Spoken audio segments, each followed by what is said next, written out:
A menudo contrasto el hecho de que mi esposa creció como hija de un pastor y yo como un niño pagano.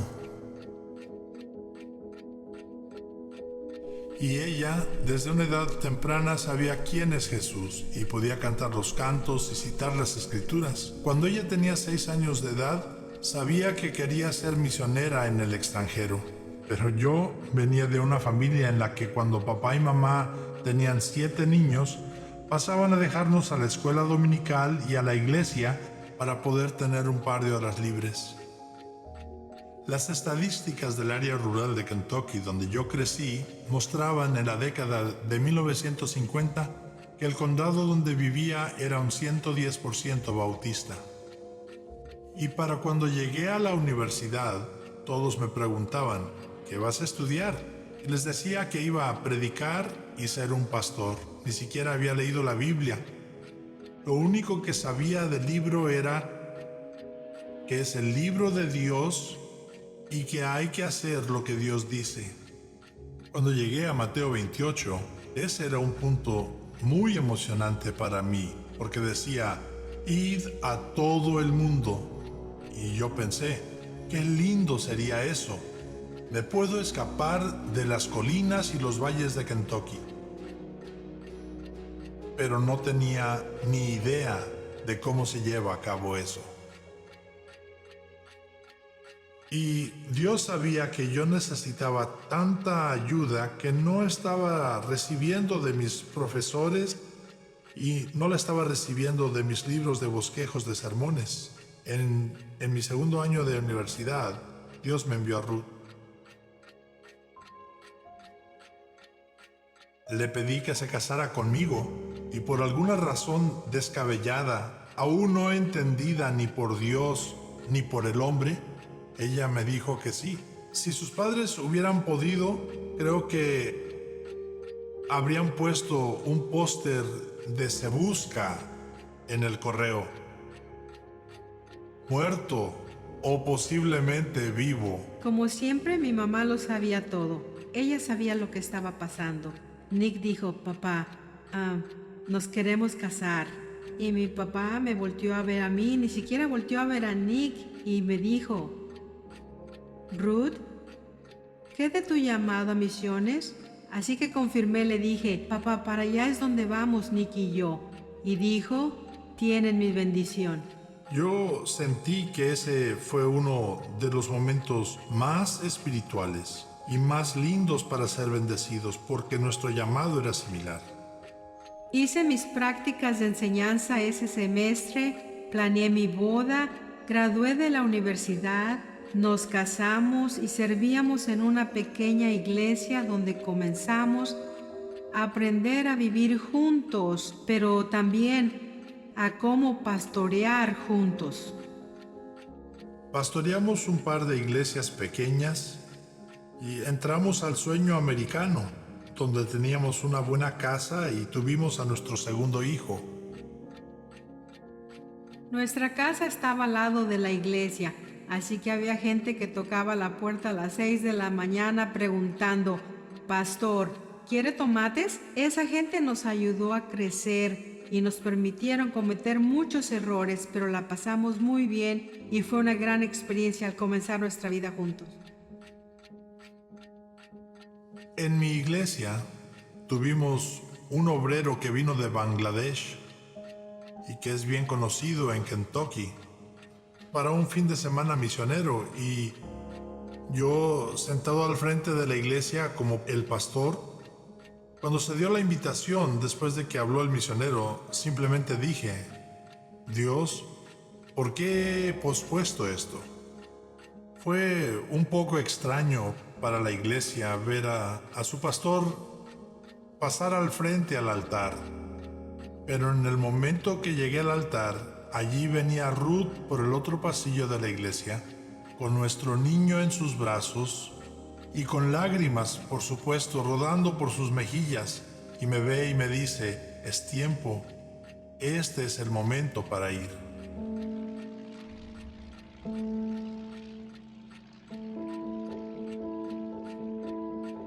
El 1 de enero de 1984 nos bajamos del avión en Malawi.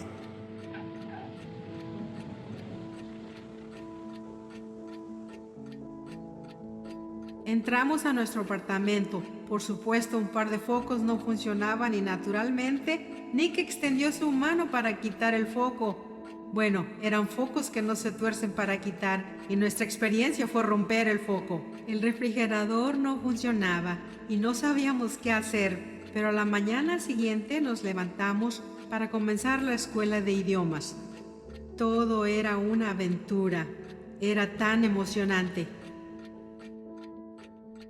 Después de que aprendimos nuestro primer idioma, nos movieron a las montañas de Malawi y mientras comenzábamos con un segundo idioma, manejábamos montaña abajo e íbamos a la costa, al lago Malawi. El lago Malawi tenía olas tan grandes como las olas del mar y los niños corrían y surfeaban con sus propios cuerpos mientras se juntaban grupos grandes de gentes. ¿Y qué haces con eso? Haces lo mismo que en Kentucky, lo que sabes hacer, y relatas la historia de Dios. Comienzas con Génesis y le mezclas tu propia historia. Y empiezas a hablar de Jesús, como a la 1 de la mañana y nadie se ha movido y llegas a la crucifixión. Y la gente está llorando, tú sabes, medianoche, 1 de la mañana. Y llegas a la resurrección y es como si ellos mismos hubieran participado en remover la piedra. Y como a las 2 de la mañana, terminas y te vas a tu choza y caes exhausto en la cama y vas al desayuno a la mañana siguiente y los ancianos vienen y te dicen: hemos decidido todos que vamos a seguir a Jesús. 500, 600 personas. Compartíamos de Cristo donde fuera que estuviéramos y veíamos a personas verdaderamente creer. Era un sueño hecho realidad. Estar en Malawi, yo pensé, aquí es donde quiero pasar el resto de mi vida. Gracias, Dios, por traernos aquí.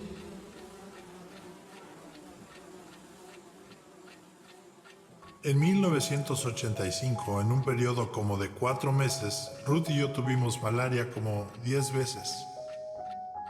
A los niños les dio al menos como 5 veces. Nos dio tan duro que no nos podíamos mejorar. Y en una ocasión, la fiebre me subió tanto que Ruth fue por un doctor irlandés católico. Él entró y me dice: Nick, ¿quieres ver a Jesús? Yo pensé, esta es una pregunta capciosa, pero sé la respuesta correcta y le dije, por supuesto que quiero ver a Jesús. Y él me contestó, si no te vas de este país, te toca verlo pronto. Recuerdo estar sentada a la mesa en la cocina cuando el doctor nos dijo, saben que se tienen que ir. Y nuestros líderes dijeron, ellos vinieron y se sentaron frente a nosotros y dijeron, servir a Dios no es un asunto de ubicación, es un asunto de obediencia. Ahí mismo clamé a Dios y le dije, ¿por qué me trajiste aquí y me dejaste que me enamorara de este lugar?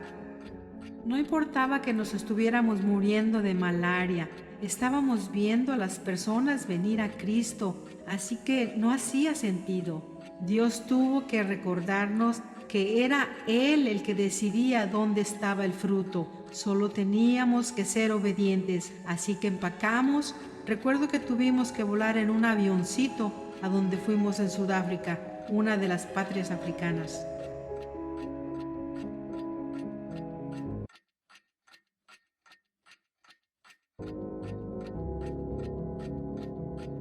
Por los próximos 6 o 7 años, vivimos en la encrucijada de la segregación racial, el apartheid. Nunca había conocido el racismo como el que vi ahí.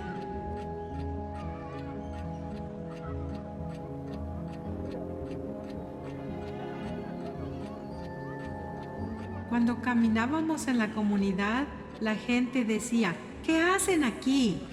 Esa era una gran oportunidad. El ministerio era fructífero, pero nadie jamás se había sentado con nosotros para decir, Este es el trabajo de un misionero. Por supuesto, esa es una palabra que no está en la Biblia. Yo no sabía eso cuando comencé, pero no es una palabra bíblica la palabra misionero. Ruth y yo decidimos hacer algo muy radical. Decidimos leer el libro de Hechos juntos. Y fue como si el Espíritu Santo descendiera sobre nosotros, porque para nosotros, por primera vez, definimos qué es lo que hace un misionero. Determinamos que un misionero va a donde la gente tiene poco o ningún acceso a Jesús y les da acceso total a Jesús hasta que comiencen su propia iglesia. Y eso puede ser en una casa, un negocio o donde sea. Y luego el obrero, el misionero, se va a otro lugar. No por criticar, porque hay mucha gente en Sudáfrica que no conoce a Jesús, pero han tenido acceso al Evangelio casi por 200 años.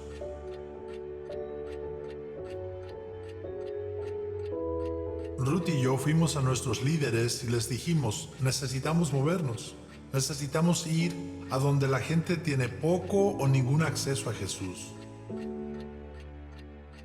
Ellos dijeron, pues, ¿podrían orar acerca de Sudán o Somalia?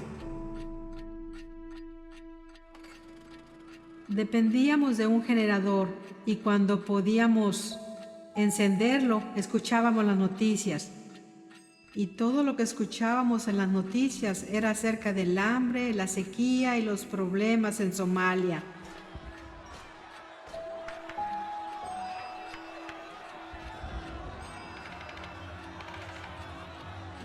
Y sonó el teléfono y era nuestro liderazgo y dijeron, ¿todavía están pensando en serio en que se quieren mover? Y nosotros dijimos, sí. Y ellos dijeron, vengan en 3 semanas, estamos listos para que vean las oportunidades que tenemos, ya sea en Sudán o en Somalia.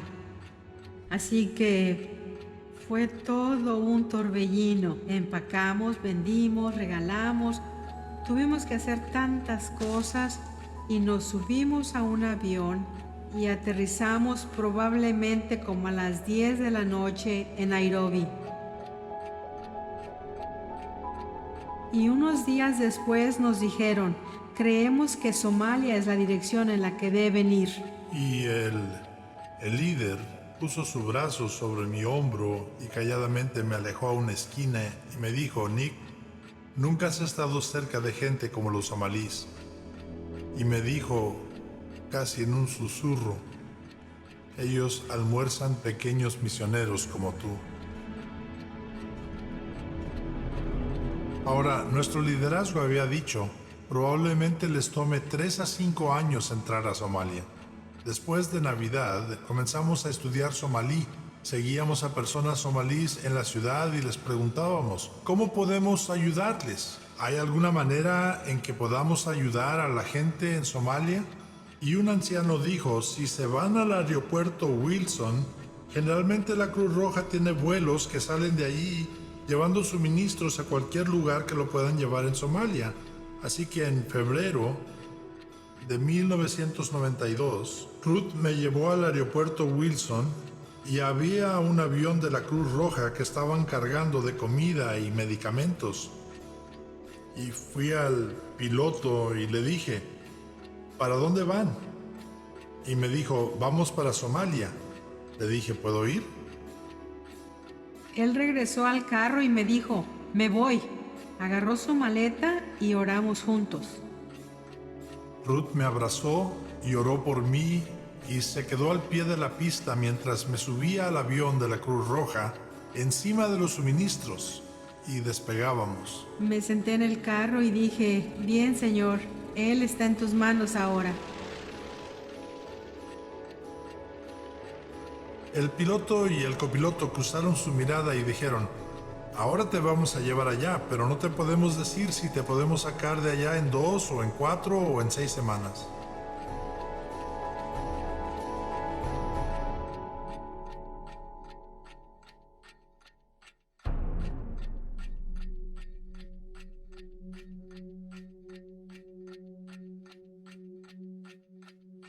Cuando llegué al aeropuerto y atravesé lo que haya sido aquello, saben, un cuasi gobierno, no hay alimento, no hay agua, no hay electricidad. Parece no haber esperanza. En todas partes a donde iba había minas y gente estaba siendo balaceada sin razón alguna.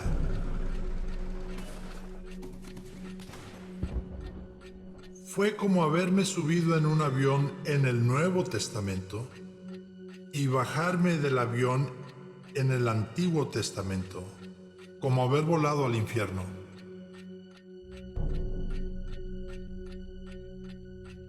En Kenia tenía unos amigos que eran creyentes y me dijeron de un orfanatorio y que iban a tratar de enviar un mensaje al orfanatorio, que si podía visitarlos y tener una idea de cómo sería trabajar en Somalia.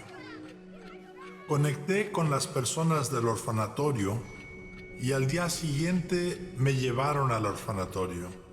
De repente, al abrir las hojas oxidadas de un portón de acero y entrar, había 50 o 60 niños allí. Estaban saludables, tenían sonrisas en sus rostros, entonaban cantos, pero todos dormían en el suelo y tenían solo un baño y la comida que pudiéramos encontrar. Íbamos al mercado todos los días para buscar suficientes vegetales y algunos restos de carne o algo para cenar. Y de repente escuché gritos. Volteé a ver sobre la cuesta y ahí venía un convoy como de 15 camionetas. Y recuerdo que era como que mi alma cantaba: llegó la ayuda, por fin está llegando la comida, ya viene la medicina.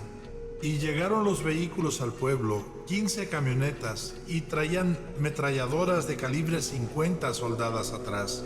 Esos tipos traían lanzacohetes y AK-47 y sus rostros eran duros como granito. Las gentes comenzaron a rodear las camionetas con lo que tuvieran y a cambiarlo por unos paquetes. Y dentro de un paquete redondo, enredado en lona, lo que había adentro era cod. Y los somalíes lo mastican y es como, no sé, 50 veces más fuerte que la anfetamina. Y yo creí que la ayuda había llegado, con comida y ropa y medicamentos.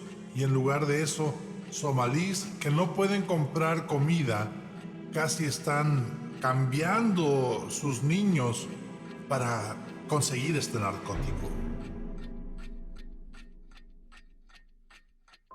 Mi tercera noche allí le dije a Dios: si quieres este lugar, te lo puedes quedar. Cuando leí aquello de Mateo 28 que decía: id a todo el mundo, no creo que incluiste lugares como este.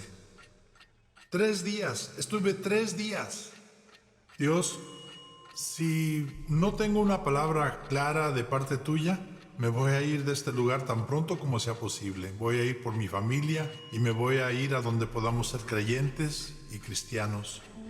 Encendí mi radio de onda corta a la BBC. Tienen un devocional de 5 o 10 minutos en la BBC. Y esa noche el devocional lo daba una mujer soltera. Era una dama británica e iba a dar un devocional sobre acuérdate del día de reposo para santificarlo en los 10 mandamientos. Le dije a Dios: bueno, perdiste esta oportunidad. No va a haber una palabra tuya en esto. Moisés congrega al pueblo y comienza a leer los mandamientos que el Señor les ha dado. 6 días trabajarás, pero cuando llegue el 7º, descansa. Acuérdate de este día, el de reposo, y santifícalo. Recuerde que este era el mismo pueblo que estuvo esclavizado en Egipto, trabajando por 400 años. Así que para ellos, este mandamiento significa más que tomarse un día libre. Representaba libertad para el pueblo de Dios, porque solo quienes son libres pueden escoger tomar un reposo. Estaba allí acostado llorando porque lo que Dios me dijo fue: tú estás viendo los mandamientos y es decisión tuya. Eres libre. Vete si quieres, o escogerás quedarte aquí conmigo o me dejarás aquí solo. Y me quedé. Y me quedé esas 2 semanas hasta que el avión de la Cruz Roja volvió y me sacó de allí.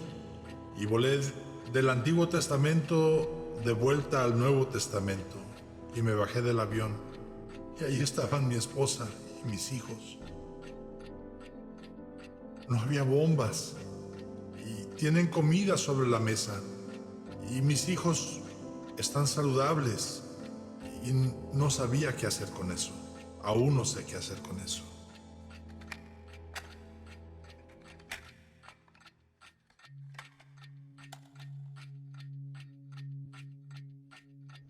Poco después, la Organización de las Naciones Unidas llevó una delegación de personal a Mogadiscio para ver si había algo que se pudiera hacer, y escogieron como a 40 o 60 de nosotros para ir con esa delegación.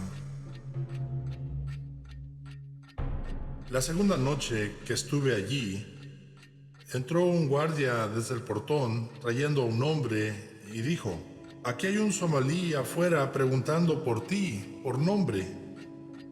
Y fui a la puerta y estaba un hombre somalí allí y le dije: «¿Le puedo ayudar?».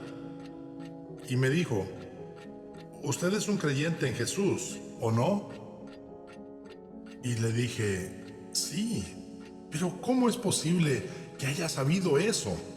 Me dijo: «El Espíritu Santo me dijo su nombre y que usted vendría, y me dijo que viniera aquí y que le dijera quién soy y cómo es la vida para los creyentes en Mogadiscio». Ahora estoy comenzando a ver que el mal no ha dejado de hacer lo que el mal hace. Pero también estoy comenzando a ver que Dios nunca ha dejado de hacer lo que Dios hace. Así que después de ese viaje de sondeo, estuve yendo y viniendo en vuelos de las Naciones Unidas o la Federación Mundial Luterana, y estuve tratando de hacer pequeñas encuestas sobre lo que podíamos hacer y lo que no podíamos hacer. Iniciamos una pequeña organización no gubernamental y estuvimos preguntándole a otros seguidores de Cristo: ¿cómo hacemos esto? Estábamos sepultando 20 bebés al día antes de poder alimentar a los vivos. Vamos con comida y medicinas a estos campamentos de refugiados en edificios destruidos donde la gente está viviendo de la mano a la boca. Y lo primero que quieren no es alimento o medicamentos, quieren tela de sepultura para sepultar a sus hijos muertos o a alguien que fue muerto durante la noche. ¿Qué se hace cuando la gente está pisando explosivos? Cuando hay balaceras todas las noches.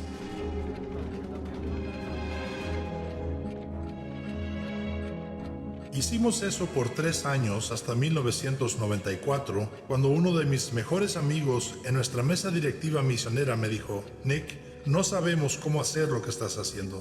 No hemos hecho este tipo de trabajo en los países como Somalia». Para mí, ese fue uno de los momentos más liberantes de mi vida. Darme cuenta que Ruth y yo necesitábamos ir a descubrir cómo se es Cristo en lugares donde cuesta tanto.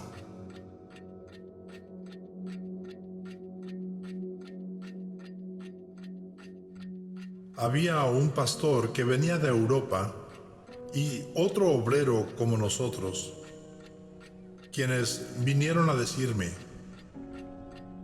«4 creyentes somalíes nos han pedido participar de la cena del Señor. El que come mi carne y bebe mi sangre tiene vida eterna, y yo le resucitaré en el día postrero». Recuerdo estar viendo a estos 4 hermanos míos. Los conocía bastante bien. Trabajaban para otras organizaciones no gubernamentales. Y la expresión de sus rostros mientras que el pastor leía las Escrituras acerca de la crucifixión y recordando a Cristo y hacer esto en memoria de mí. Recuerdo estar viendo a estos 4 hermanos y sus rostros decían: «La crucifixión para nosotros viene al igual que vino para Jesús». no venimos a tu mesa, oh Dios, por nuestra propia justicia, sino por tu misericordia. Así que ten misericordia de nosotros, oh Señor de gracia, mientras que comemos el pan y bebemos la copa de tu Hijo Jesucristo, para que podamos vivir en Él para siempre, y Él en nosotros. Amén. 2 semanas más tarde, estaba en una sesión informativa de seguridad a la que íbamos a las 8 en punto. Allí había varios militares, era dirigida por un mayor militar de los Estados Unidos y somalíes estaban a la mesa. Otras agencias de asistencia estaban allí y oficiales gubernamentales. Comenzamos la reunión hablando de dónde estaba la violencia ese día, de dónde podíamos y a dónde no podíamos ir, cuando de repente la puerta se abrió de golpe y aquel obrero con quien había estado unas semanas atrás celebrando comunión entró corriendo y la voz se le quebraba y sus palabras fueron: «Están matando todo lo que amamos». Y dijo: «Ya esta mañana, entre las 8 y las 8:45, han matado a 4 somalíes solo porque son creyentes en Jesús».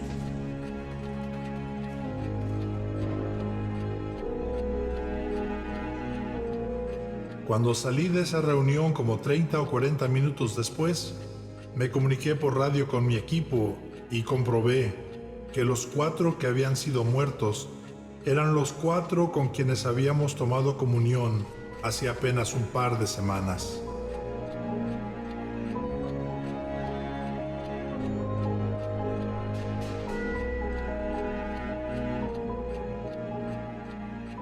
Y yo me pregunto, quisiera saber, ¿qué se hace cuando todo parece ser crucifixión y no hay resurrección?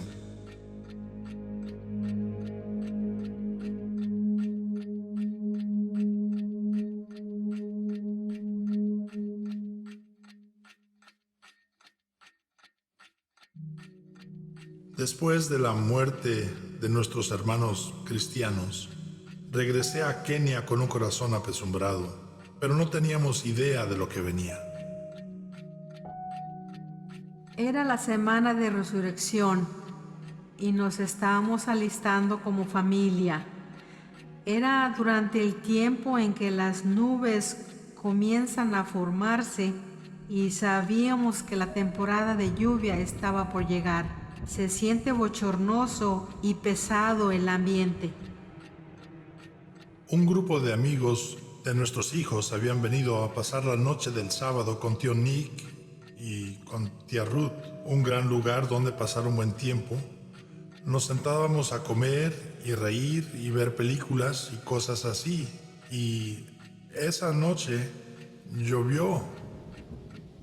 Y aparentemente en esta casa vieja donde nos movimos, cuando venía la lluvia, se liberaban muchas esporas de moho y nuestro hijo Timoteo había tenido ataques esporádicos de asma la mayor parte de su vida, pero no había sufrido ninguno por un año. Era como la 1 cuando escuché ese sonido horrible que había escuchado desde que él tenía 7 años.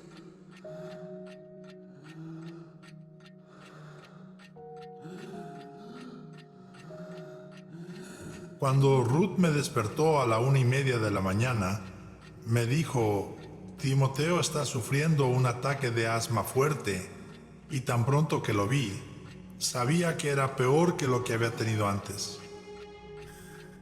Encendí el carro, le dije a Ruth que no había tiempo para que se vistiera. Puse a Timoteo en el carro a mi lado y comencé a manejar hacia el hospital. Unas cuadras más. ¿Me oyes? Mantente conmigo. Todo va a estar bien. Ya casi llegamos. Como a las 2 de la mañana, llegué al frente de un centro comercial del pueblo y había un hombre saliendo del centro a esa hora inhumana y paré mi vehículo enfrente de él y lo bloqueé. y no lo dejaba salir, y él salió de su vehículo gritando, y le dije mi situación y que tenía que manejar al hospital para que yo pudiera seguir dándole primeros auxilios a Timoteo.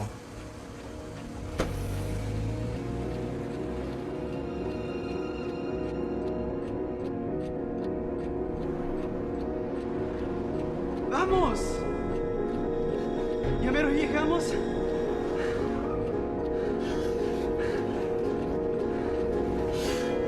Ándale, maneja más rápido, hombre, vamos. Cuando se le paró el corazón, no sabía si íbamos a llegar al hospital o no.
El día que Timoteo murió, volvimos a casa y era domingo de resurrección.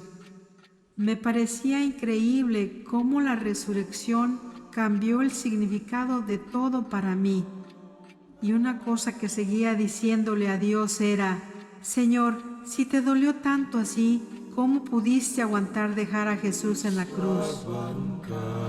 Ruth y yo sabemos que por cada resurrección hay una crucifixión, y nuestros corazones ciertamente fueron crucificados cuando perdimos a nuestro hijo, especialmente en Domingo de Pascua, cuando debíamos estar celebrando la resurrección.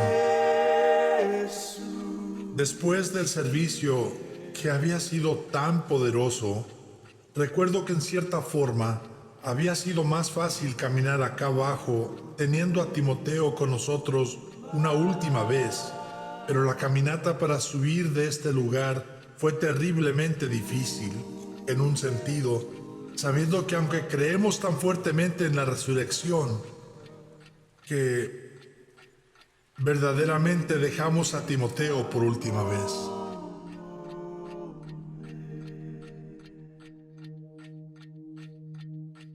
Me sentaba con mi Biblia abierta, pero no había palabras que pudiera leer. Leía un versículo y lo único que podía hacer era gritar por ayuda. Pero Dios nos rodeó con una comunidad asombrosa. Teníamos a los misioneros que estaban viviendo alrededor nuestro, quienes nos ministraban durante el día, y nuestra familia africana venía cada noche para orar. Y luego aquellos de alrededor del mundo que enviaron correos y cartas y llamaron por teléfono. Fue un tiempo difícil, pero con su ayuda pudimos atravesarlo. Veíamos lo que era la oscuridad. Habíamos visto la oscuridad en Somalia y ahora de repente la veíamos de cerca y en nuestra propia familia, y no queríamos estar ahí. Las miradas de las gentes eran como si no se hubieran llevado a su hijo a África, todavía estaría vivo. A Dios le tuvo que doler poner a Jesús sobre la cruz, pero lo hizo. Él escogió hacerlo. Yo no escogí entregar a Timoteo a Dios, así que trajo un nuevo significado de quién Dios es y lo que Dios hace. Y a lo largo de todo esto seguía oyendo: no voy a desperdiciar nada de esto. No voy a desperdiciar nada de esto. Reconocemos que como familia, si la resurrección no es real, somos los más dignos de conmiseración por los riesgos que hemos tomado en los lugares que nuestros hijos han tenido que vivir. Pero si la resurrección es real, entonces eso cambia todo y cada costo vale la pena.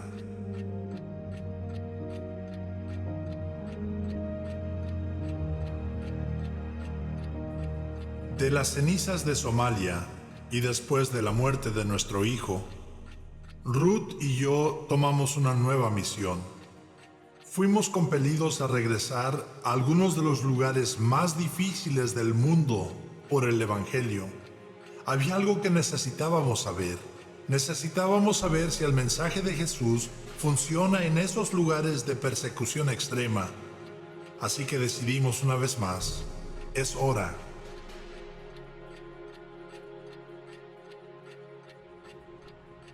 Así que Ruth y yo fuimos otorgados licencia para desarrollar recursos, para ir globalmente a hablar con creyentes en persecución, a tratar de encontrar herramientas, ir a donde los creyentes no solo han sobrevivido, sino que han florecido en medio de la persecución. ¿Qué podrían enseñarnos sobre el trabajo en el Cuerno de África, en Asia Central, en lugares verdaderamente difíciles? En Somalia creíamos que ellos necesitaban agua, comida, refugio y educación, pero a menudo cuando se les pregunta cuál es su necesidad más grande, dicen, solo necesitamos que alguien nos escuche. La primera vez que iba a hacer un viaje, iba a ser como de 5 o 6 semanas, yendo como a 5 o 6 países. Nunca habíamos hecho esto antes. Nadie nos había enseñado a hacer esto antes. No sé cuántas veces no teníamos ni idea de cómo íbamos a conseguir una entrevista con quien fuera en un país. Y el Espíritu Santo traía a la persona correcta en el momento correcto. O alguien decía, oíd de ustedes, vengan. Yo les dije, oigan, no estoy aquí tratando de escribir artículos sobre ustedes para hacer que su persecución empeore. Nosotros hemos venido de Somalia. Hemos visto a una generación entera de creyentes exterminados. Mataron el 100% de ellos. Y Ruth trabajaba en comprar boletos y conseguir visas y todo lo que se requiere para poder ir a esos países. Y mi vuelo salía a las 5 en punto en el primer viaje y ella consiguió nuestra última visa a las 3 en punto ese día, y recuerdo haber aterrizado en invierno en Moscú, en la antigua Unión Soviética, y allí comenzó el peregrinaje de sentarnos a los pies de creyentes viviendo en persecución y de pedirles, enséñenos. Esas primeras historias que Nick escuchó nos cambiaron radicalmente. Sabíamos que no íbamos a ser los mismos jamás. Pero lo que nunca le dije a nadie es que yo no buscaba herramientas. Realmente iba para ver si Jesús es quien Él dice que es. El asunto ya no era que si el gobierno funciona o si las Naciones Unidas funcionan o si lo militar funciona. Eso había sido contestado muy claramente. Ellos no tienen soluciones eternas. Me estaba haciendo la pregunta, ¿funciona Jesús?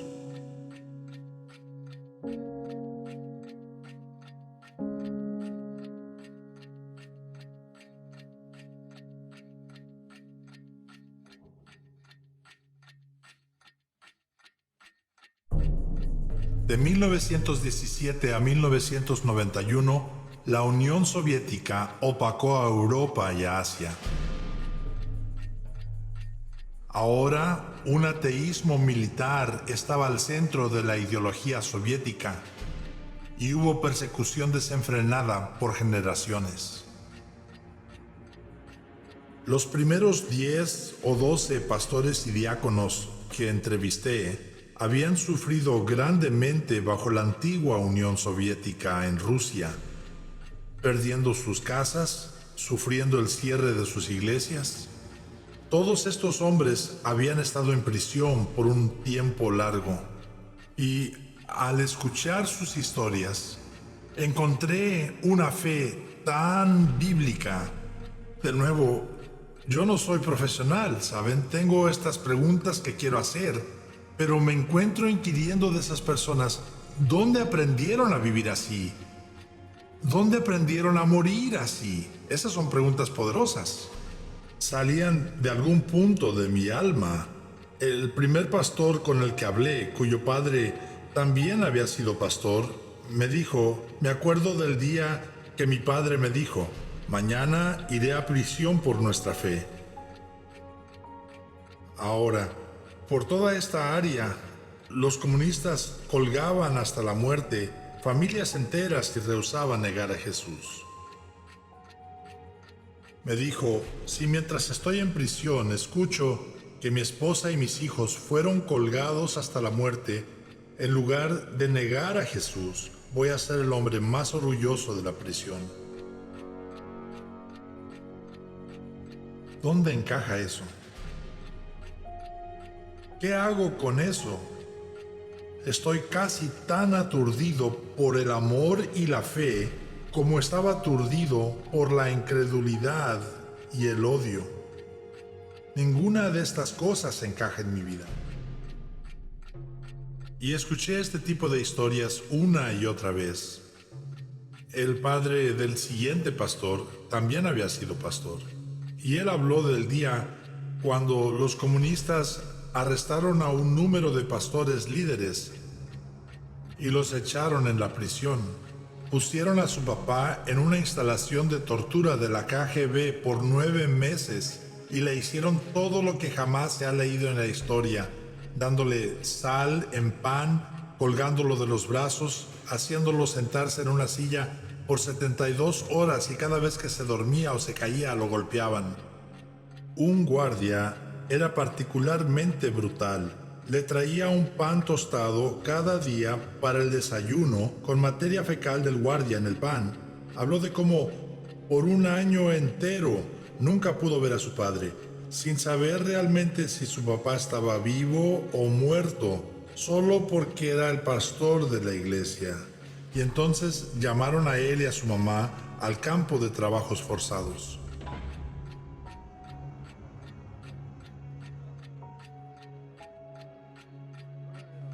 Y en esa prisión de trabajo forzado había 1,200 criminales.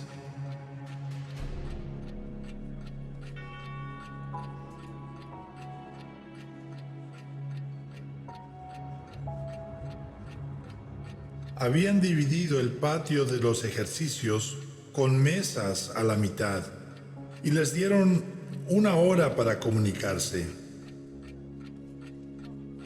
Y él me dijo, esperé, pero mi padre no llegó. Finalmente, un par de guardias pusieron lo que parecía como un montón de trapos en la mesa.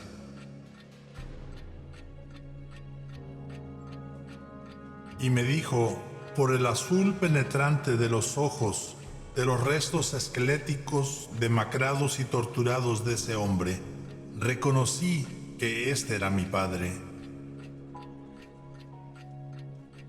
Y le dije, Padre, estoy tan orgulloso de ti. Si mis hijos quieren poner eso en mi lápida, moriré un hombre feliz.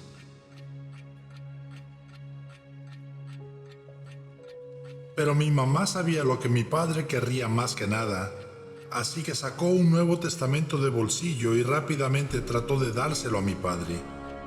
No fue lo suficientemente rápida y el guardia lo vio, lo tomó y lo reconoció por lo que era. Gritaba de manera que todos pudieran oír. Mujer, ¿qué no sabes que es por tu Dios y este libro que tu esposo está aquí y en estas condiciones? ¿No sabes que puedo matarlo Puedo matarte a ti y puedo matar a tu hijo y probablemente reciba una promoción por ello. Y él me dijo, mi pequeña madre miró a ese hombre poderoso y le dijo, Señor, usted puede matar a mi esposo, me puede matar a mí y hasta puede matar a mi hijo, pero nunca nos podrá separar del amor que es en Jesús. Y me dijo, estaba tan orgulloso de mi madre.